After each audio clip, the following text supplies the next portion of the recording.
Morning and जय Hind my dear student. कैसे हैं आप सब? आशा है आप सभी बहुत अच्छे होंगे। स्टूडेंट, अभी तक हमने क्या पढ़ा था? अभी तक हमने संस्कृत दिव्यम को पढ़ा था। संस्कृत दिव्यम में पाठ 1, पाठ 2, पाठ 3, पाठ 4 को पढ़ा था। आज हम संस्कृत में व्याकरण पाठ को पढ़ेंगे। किसको पढ़ेंगे? संस्कृत में व्याकरण।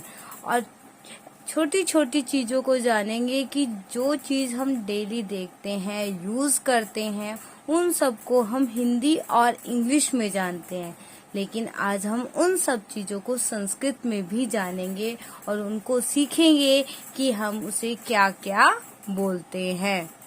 तो चलिए आज का टॉपिक हम स्टार्ट करते हैं। आज का टॉपिक है हमारा वाहनानी ना मानी। अब वाहनानी, वाहन क्या होता है? हमारे व्हीकल्स, आने जाने का जो साधन होता है वो हमें वाहन कहलाते हैं। तो अब हमें क्या जानना है? उन वाहनों के नामों को जानना है। वाहनानी ना मानी, वाहनों के नामों को हमें जानना है कि उसको हिंदी में तो हमें पता है कि ये कहते हैं, लेकिन संस्कृत में क्या कहते हैं आज उनको जानेंगे। देखिए, बस हिंदी में बस कहते हैं और संस्कृत में कहते हैं बस यानम। बस यानम, कार यानम, रेलगाड़ी रेल यानम, पानी का जहाज जल यानम, हवाई जहाज वायुयानम, साइकिल द्विचक्रिका। देखो ध्यान से बोलो, ध्यान से सुनो और बोलो अच्छे से। क्या बोलेंगे? साइकिल को संस्कृत में द्विचक्रिका। दो चक्र है जिसमें, वो होती है द्विचक्रिका। आपकी रिक्शा त्रिचक्रिका। त्रि का अर्थ क्या होता है? 3 चक्रिका पहिए, जिसमें 3 पहिए होते हैं उसे कहते हैं रिक्शा। तो उस संस्कृत में क्या हो गया? रिक्शे को क्या कहेंगे? त्रिचक्रिका। फिर से एक बार देखो, बस यानम, कार यानम, रेलगाड़ी रेल यानम, पानी का जहाज जल यानम, हवाई जहाज वायुयानम, साइकिल द्विचक्रिका, रिक्शा त्रिचक्रिका। अभी हमने वाहनों के नामों को पढ़ा था। अब हम पढ़ेंगे समानार्थक शब्द। समानार्थक क्या होता है? समानार्थक, अगर इस शब्द को तोड़ेंगे तो हमारे पास क्या हो जाएगा? समान प्लस अर्थ। कि समान है अर्थ जिसका, वह शब्द समानार्थक शब्द कहलाते हैं। किसे कहते हैं समानार्थक? समान है अर्थ जिसका, वह समानार्थक शब्द कहलाते हैं। तो देखिए कौन कौन से हैं। क्या? शाखायाम, शाखा किसे कहते हैं? पेड़ की शाखा देखी है आपने। ऐसे ही आपकी क्या होती है? लतायाम, शाखायाम लतायाम। पह किसे कहते हैं? दूध को, तो दुग्धम। पत्रम पत्ता, ऐसे ही प्रणम। आप इसको बोल के देखो तो एक साथ से वर्ण लय वध निकल रहे हैं, दोनों में साउंड जो है समान है, ध्वनि समान है, इसीलिए से हम समानार्थक शब्द कहते हैं। अरण्ये वने उद्यानम उपवनम, सरोवरे तड़ागे। कालः समय के लिए बोलते हैं, समयः भी संस्कृति शब्द है। पात्रताम योग्यता, यशः कीर्तिः, पुत्रस्य सुतस्य, रात्रौ निशायाम, जनानां मानवानां। शाखायाम लतायाम, पेयः दुग्धम, पत्रम प्रणम, अरण्ये वने उद्यानम उपवनम, सरोवरे तड़ागे, कालः समयः, पात्रताम योग्यताम, यशः कीर्तिः पुत्रस्य सुतस्य रात्रौ निशायां जनानां मानवानां। लता बेल, दुग्धम दूध, पर्णम पत्ता, वने जंगल में, उद्यानम उपवनम बगीचा, तड़ागे तालाब सरोवर, समयः काल समय, योग्यताम योग्यता, कीर्ति प्रशंसा यश, सुतस्य पुत्र, पुत्र के लिए होता है सुतस्य, रात्रौ निशायाम, निशा शब्द रात्रि के लिए प्रयोग होता है, मानवानाम मनुष्य के लिए प्रयोग होता है। अब आपका नेक्स्ट टॉपिक है अधोलिखितानि वाक्यानि लकारे परिवर्तित, अर्थात नीचे दिए गए जो लिखे गए वाक्य हैं उनको लकार में, टेंस में अर्थात काल में, जो आपको मैंने अभी चैप्टर भी पढ़ाया था उसके अनुसार हमें किस में परिवर्तन करना है, लकार में। जो लकार हमें बताया जाएगा उस लकार के आदेश अनुसार हमें वाक्य को परिवर्तित करना है। जैसे हिंदी में कहते हैं राम पढ़ता है, यह वर्तमान काल का सेंटेंस है, तो आप इसको भविष्य काल में बनाओ तो आप क्या लिखोगे उसमें, राम पढ़ेगा।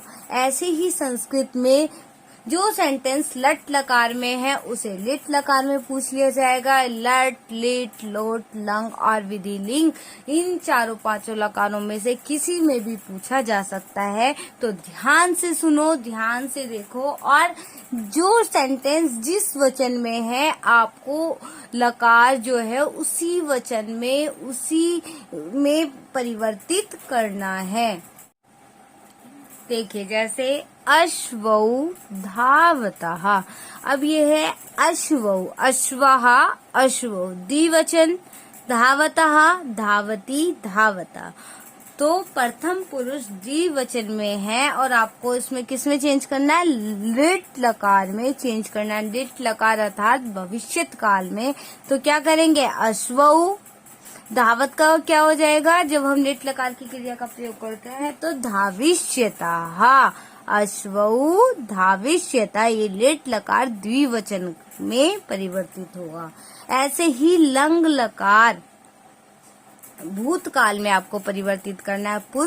पुष्पे विकसतः, पुष्पे अविकसताम, अविकसत अविकसताम, अविकसत, तो ऐसे होगा पुष्पे अविकसताम। खगः अकूजन, ये क्या है, भूतकाल का सेंटेंस दिया है, आपको लट लकार प्रेजेंट टेंस वर्तमान काल में बनाना है। तो खगाः कुज्यन्ति, क्या बनेगा, खगाः कुज्यन्ति। भ्रमराः भ्रमंती, ये लंग लकार में आपको परिवर्तित करना है अर्थात भूतकाल में। तो भ्रमराः अभ्रमन्। बालकाः पठति, अब लोट लकार आज्ञावाची में परिवर्तित करना है तो क्या बनेगा, बालकाः पठतु, बालकाः पठतु। छठा है वृद्धे अचलताम, लट लकार में बनना है तो वृद्धे, वृद्धे वृद्धे चलत, वृद्धे अचलताम, लट लकार में परिवर्तित करेंगे तो क्या होगा, वृद्धे चलतः। फलानी पतंती, लिट लकार में करना है भविष्यत काल में तो फलानी पतिष्यन्ति, जिस वचन का में आपका सेंटेंस है और जिस वचन में बनाने के लिए दिया गया है, आपका जो जिस वचन में होता है उसी वचन की क्रिया का हम प्रयोग वहाँ पर करते हैं। अव्यय शब्द, अव्यानी, अब हमारा चौथा टॉपिक क्या है, अव्यानी। अव्यय किसे कहते हैं, न विकार इति अव्याः, न विकार इति अव्याः, अर्थात जिसमें कोई विकार उत्पन्न नहीं होता, जिन शब्दों में कोई विकार उत्पन्न नहीं होता ऐसे शब्द अव्यय कहलाते हैं। अब वो कैसे शब्द, कैसा विकार, जिनका वचन, काल, क्रिया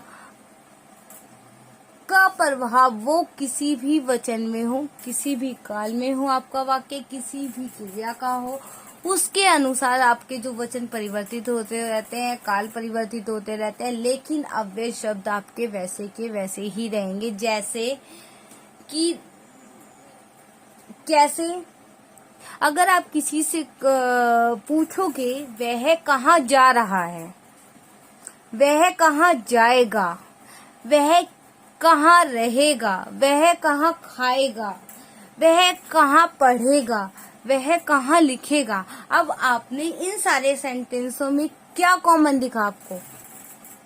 सोचो क्या होगा, पता चला कुछ? क्या शब्द है कॉमन? कहाँ।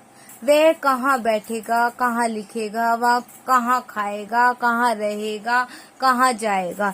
तो कहाँ क्या है? मैंने आपको लिखेगा, पढ़ेगा, रहेगा, जाएगा, ये सारे प्रेजेंट, पास्ट, फ्यूचर, लट, लेट, लोट, लंग और विधिलिंग सब में आपके वाक्यों का प्रयोग किया। परंतु कहाँ शब्द ऐसा शब्द है वो हर सेंटेंस में बिल्कुल सेम है, उसमें कोई विभक्ति नहीं है, कोई भी परिवर्तन नहीं है। तो ऐसे शब्दों को हम अव्यय शब्द कहते हैं। तो देखो कैसे प्रयोग करते हैं। अव्यय, अव्यय क्या है हमारा? अत्र है। अव्यय क्या है? अत्र। तो वाक्य में कैसे प्रयोग करेंगे? श्वेता अत्र अस्ति। अत्र का मीनिंग होता है यहाँ। क्या होता है अत्र का मीनिंग? यहाँ। श्वेता यहाँ है। श्वेता अत्र अस्ति, श्वेता यहाँ है। तो अत्र क्या है हमारा? अव्यय शब्द है। देखो अब क्या है, ये अत्र शब्द है। अत्र, अत्र क्या है? एक अव्यय शब्द है, ठीक है। ऐसे ही शीघ्रम, शीघ्रम का अर्थ क्या होता है? जल्दी। तो क्या आता है? अश्वः शीघ्रम धावति। अश्वः शीघ्रम धावति, घोड़ा तेज दौड़ता है। कैसे दौड़ता है घोड़ा? तेज दौड़ रहा है। तो यहाँ पे अव्यय शब्द क्या हुआ? शीघ्रम।